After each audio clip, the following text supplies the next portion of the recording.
તો એના વિશે વાત કરું કે તમારું વતન કયું છે અને ફાધર મધર શું કરે છે?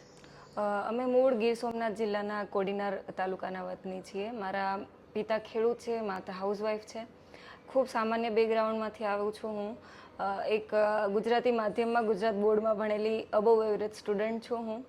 અને ઘરમાં તો આખા કુટુંબમાં ક્યારેય કોઈ યુપીએસસીનું ફોર્મ પણ ભરેલું નથી, એટલે એવું કોઈ બેકગ્રાઉન્ડ હતું નહીં. અને સાદું જ અભ્યાસક્રમ રહ્યો છે અને સાદું જ બેકગ્રાઉન્ડ રહ્યું છે. ત્યાર પછી જ્યારથી આ ફિલ્ડમાં આવ્યા ત્યારથી આપણને ખબર પડી કે સાદા એવા પરિવારમાંથી આવતા વિદ્યાર્થીઓ પણ આ સંસ્થા સુધી પહોંચે છે, અને આપણા કરતાં પણ જે થોડા આર્થિક પરિસ્થિતિ નબળી હોય એવા વિદ્યાર્થીઓ પણ અહીંયા સુધી પહોંચે છે. તો પછી આ ફિલ્ડ પ્રત્યે થોડું આકર્ષણ વધારે.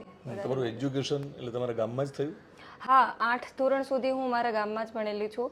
કોડીનાર ખાતે જ ભણેલું છે મારું પ્રાથમિક શિક્ષણ, અને ત્યારબાદ 9, 10, 11, 12 આ 4 વર્ષ મેં ધોરાજી ખાતે કરેલા છે.